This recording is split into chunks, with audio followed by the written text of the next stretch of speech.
Bagi kalian yang mau top up game ataupun voucher lainnya, kalian bisa top up saja di sekte topup.com. Pilih game Haikyuu Fly High jika kalian ingin top up game ini. Masukkan email dan paspor yang telah dibuat sebelumnya, terus server dan nickname game kalian. Lalu pilih paket ataupun nominal yang ingin kalian top up, lalu pilih metode pembayaran yang kalian punya, lalu jangan lupa masukkan kode voucher DeBuDDi ya buat dapetin diskon di setiap top up gamenya.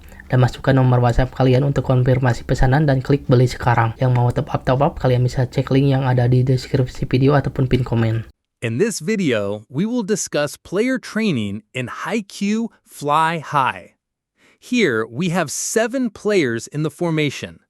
6 main players, WS, MB, setter, and 1 libero player. For that reason, we must focus on increasing the training stats of core or strong players first, like UR, SSR, and SR players. But not all of them need to have their training stats increased. We can focus on the players we will use until the end game, let's say our favorite characters. Regardless of whether they are UR or SSR players, we at least need to focus on just one player at the beginning. If this UR player provides a fairly high power difference compared to SSR or SR players, of course I will focus on the UR player if I have that player, because it is certainly very good. At the beginning of the game, we can focus on having just one lineup formation. For the rest, you can start saving up for the players who will be built in the second lineup or formation. Let's say one formation requires 12 players, which means if you want to have 2 different formations, you must have at least 24 players. The 7 core players from the 2 different formations should be leveled up to the maximum, and the rest just enough. The only problem is the limited resources/materials if we get stuck in practice matches. This is because practice matches or any other game mode require a very high power level, above 25,000. If you want to advance to higher level stages and get better item drops, for F2P players like me, this is difficult because I will probably get stuck at a certain level. Therefore, from now on, if you can, choose the players you will gacha in this Fly High, because this global version can follow the example from the banners and events in the Japanese version of the Fly High game. You can create a list of the SSR, UR, and SP players that you will use in your formation. The rest is just based on each player's luck, because the UR and SP tickets are both different. In this global version, the required materials are different. In the JP version, it's a bit expensive. For the first training stat, it requires 90 energy drinks. The second requires 140 energy drinks.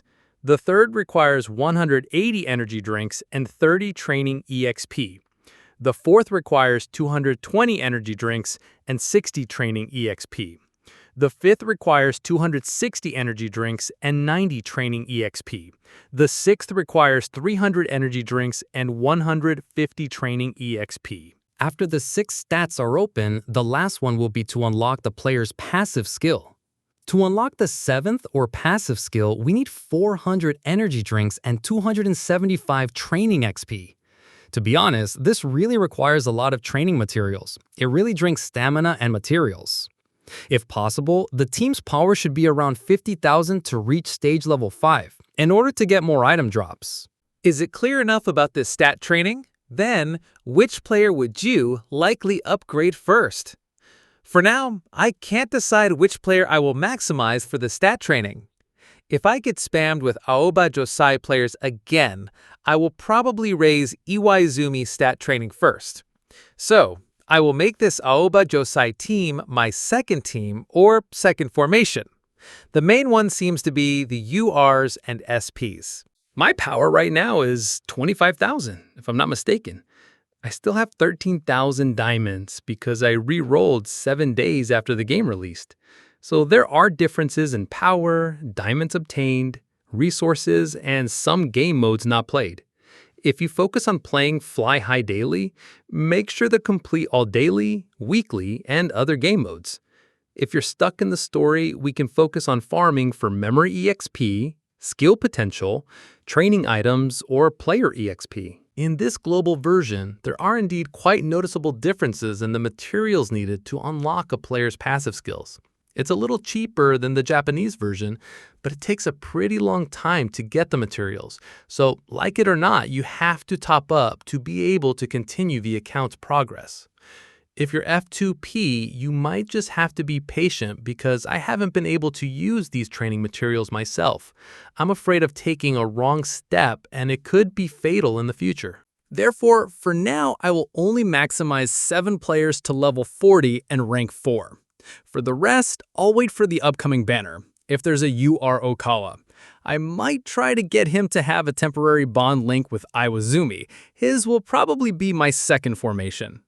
For the first formation, it will likely be the Miya brothers Atsumu and Osamu combo, and the rest might be a full Inarizaki team. Or maybe other UR and SP players like Komori, Sakusa, Korai, Hirugami, and Hinata. I still haven't seen all the skills and bonds of the UR and SP players in the Japanese version. Hopefully, there's still a lot of time to save up for the players I'm targeting in this global version. Because if I'm unlucky with UR Oikawa, it might take 140 gacha pools to get one UR Oikawa. As it happens, I play casually and am also free to play, so in terms of power in game modes, I will definitely be behind in catching up to those who started earlier. Therefore, just like in the game HTTD, I will only roll the gacha for my favorite players, or the ones I will use. For the rest, perhaps the SSR and SR players if I don't have any UR players. It all comes back to you guys. Whether you want to roll on every banner or only on specific ones, because I will never focus on being competitive. Maybe that's all for this video. If you have any questions, please leave them in the comments section. You can also join the Discord group, or you can see the tutorial on the website, DeBuDDi.github.io. Thank you. See you in the next video. See you again. Por ver, nos vemos en los próximos vídeos. No olvides los subs, dale me gusta y deja un comentario,